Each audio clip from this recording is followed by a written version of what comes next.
शांति। ओम ज्ञान मंडली चैनल में आपका स्वागत है।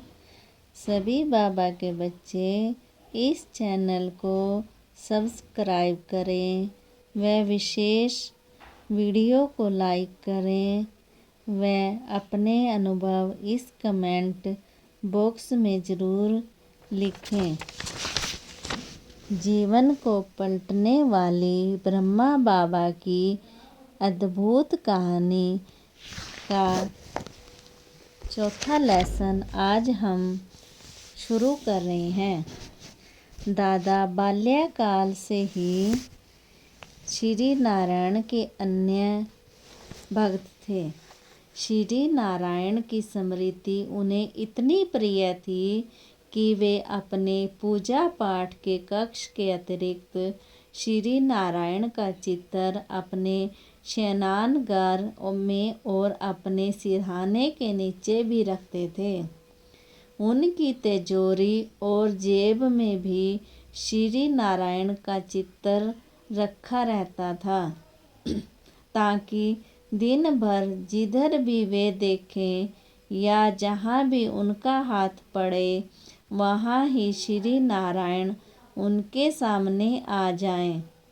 बाजार में श्री नारायण के जो छपे हुए चित्र प्राय मिलते थे उसमें श्री नारायण को लेटे हुए और श्री लक्ष्मी को उनके चरणों की दासी के तौर पर पाँव दबाते हुए चित्रित किया हुआ होता है। दादा को ये चित्र पसंद न थे क्योंकि वे इस चित्र को ऐसे समाज का प्रतीक मानते थे जिसमें स्त्री का गुण दासी जैसा अथवा तिरस्कार युक्त स्थान दिया जाता था। दादी स्त्री के स्थान को पुरुषों के स्थान से गौण नहीं मानते थे, इसलिए वे चित्रकार से ऐसा चित्र बनवा लेते थे जिसमें कि लक्ष्मी का दासी भाव अंकित न हो। दादा का भक्ति भाव इतना परिपक्व था कि व्यापार या घर की कैसी भी परिस्थिति हो वे एक दिन भी भक्ति और पाठ के नित्य नियम से नहीं चूकते थे। चाहे वे रेल यात्रा कर रहे हों तो वे भी श्रीमद् भागवत गीता का पाठ अवश्य करते थे क्योंकि गीता में उनकी अनन्य श्रद्धा थी।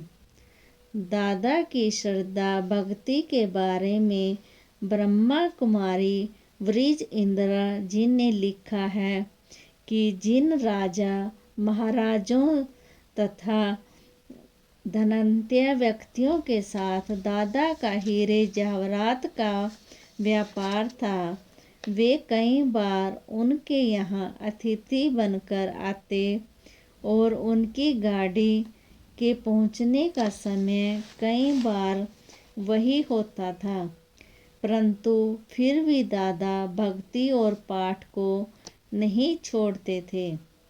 दादा का खान पान और रहन सहन सात्विक जैसा था। जब कभी वे मित्रों को भोज या पार्टी देते तो उसमें सिगरेट, शराब आदि की गंध भी नहीं होती थी।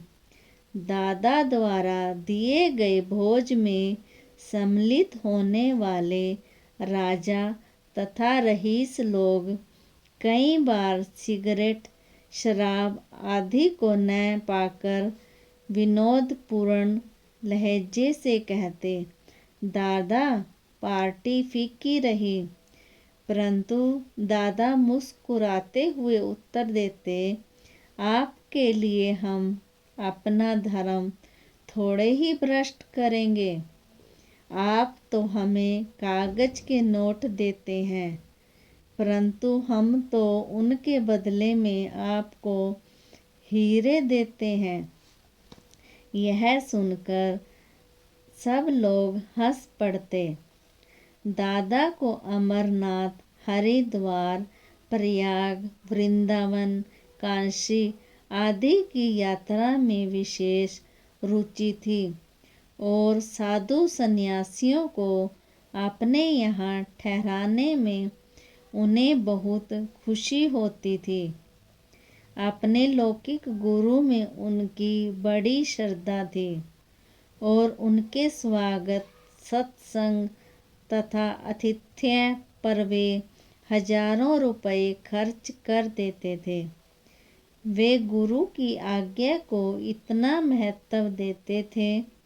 इस विषय में ब्रह्मा कुमारी ब्रिज इंदिरा जी को निम्नलिखित पंक्तियाँ पढ़ने योग्य हैं। आगे, गुरु के प्रति अत्यंत श्रद्धा। उन दिनों दादा को अपनी गुरु में भावना भी बहुत थी।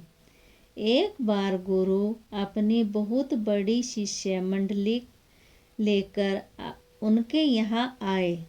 दादा ने बहुत ही आदर से उनका स्वागत किया। उनमें गुरु भक्ति इतनी थी कि उन्होंने गुलाब जल की बोतलों को कई पेटियां मंगवाई और सायं दोनों काल गुरु के शौच गृह में जाने से पहले वहाँ खूब गुलाब जल छिड़का जाता। दादा अपने ही हाथ से वहाँ एक बोतल गुलाब जल छिड़क आते और अगरबत्ती भी जगा आते। उन्हें गुरु के आराम का भी बहुत ध्यान रहता।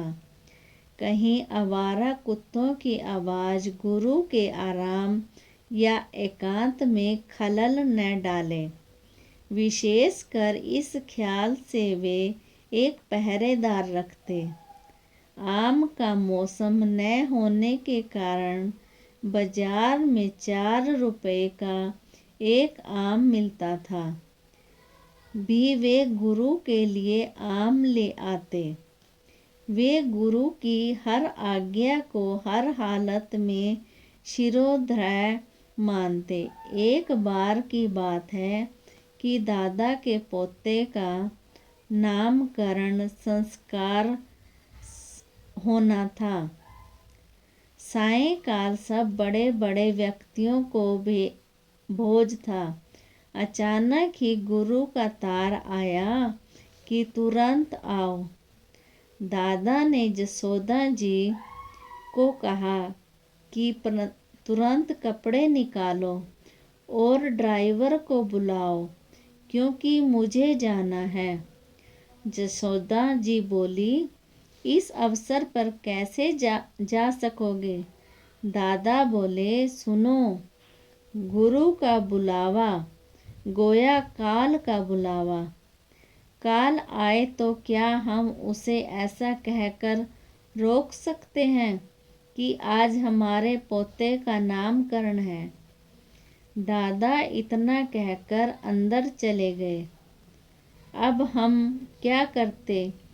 उसी समय सभी मित्रों को फोन करके बताया कि दादा को किसी कारण से बाहर जाना पड़ गया है।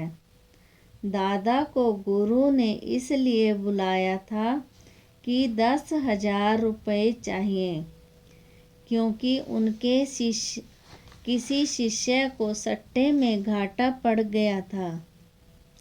दानवीर दादा स्वभाव से ही दानी थे। उनके एक चाचा जो कि मूलचंद आजवाला के नाम से प्रसिद्ध थे, एक निष्काम दानी के तौर पर विख्यात थे। उनके जीवन काल में ही दादा भी उनको कोठी पर जाकर बैठते और पंडित लोगों को दान करते थे। इस परोपकार के कारण वे दादा अपने चाचा के अच्छे सहयोगी थे। भक्ति की पराकाष्ठा। दादा में भक्ति के संस्कार इतने पक्के थे कि चाहे कैसा भी अवसर क्यों न हो, उनके कर्मों में भक्ति की झलक स्पष्ट दिखाई देती थी। उन्होंने जब अपनी लौकिक पुत्रियों तथा भतीजों का विवाह कराया तो उन्हें दहेज में हीरे, सोना तथा लाखों का सामान देने के अतिरिक्त उन्हें श्रीमद् भागवत गीता तथा चांदी का एक सुंदर मंदिर भी विशेष सौगात के रूप में दिया, ताकि वर और वधू के जीवन में भी भक्ति भावना भरी रहे। वे शादी के अवसर पर अपने लौकिक गुरु को आमंत्रित कर लिया करते थे और शादी को भी एक सत्संग का स्वरूप दे देते थे। उस अवसर पर भी वातावरण को धार्मिक बना देते थे तथा अन्य लोगों की तुलना में उसे निराले ढंग से संपन्न करते थे। दादा की भक्ति का परिचय इस बात से मिलता है कि लखपति होते हुए तथा लौकिक दृष्टि से भी प्रसिद्ध कृपलानी कुल के होते हुए भी उन्होंने अपनी एक पुत्री, जिसे वे प्यार से पुट्टू नाम से याद करते थे, का विवाह बोधराज नामक एक ऐसे व्यक्ति से किया जो कि स्कूल में मुख्याध्यापक थे, परंतु एक साधारण परिवार के थे। दादा की पुत्री सुशील थी, शोभनीय थी और सुखों में पली थी, परंतु दादा ने उसका विवाह किसी धनाढ्य कुल में युवक से न करके बोधराज से इस कारण किया कि बोधराज धर्म प्रिय थे। चिंदाकाशी मठ में अपनी लगन के लिए विशेष रूप से योगी राज नाम से प्रसिद्ध थे। दादा ने अपने परिवार से भक्ति का वातावरण बनाए रखने के लिए यह कदम उठाया था। हालांकि उनमें इस कार्य में उनके कुल में बहुत ही हलचल पैदा हुई। बहुत से लोगों में यह एक चर्चा का विषय बन गया कि दादा ने अपने ही उच्च कुल को छोड़कर बाहर के एक साधु तुल्य व्यक्ति के साथ अपनी पुत्री की शादी क्यों की। दादा की पत्नी तो श्री कृष्ण की अन्य भक्त थी। उनकी बहू में भी भक्ति के बहुत पक्के संस्कार थे और विपुल धन होते हुए भी दादा में ऐसे अथवा विलासियत के संस्कार नहीं थे, बल्कि उनके जीवन से एक नितांत भद्र, सुशील एवं धर्म प्रिय व्यक्ति की वासना आती थी। आगे का कल करेंगे। ओम शांति।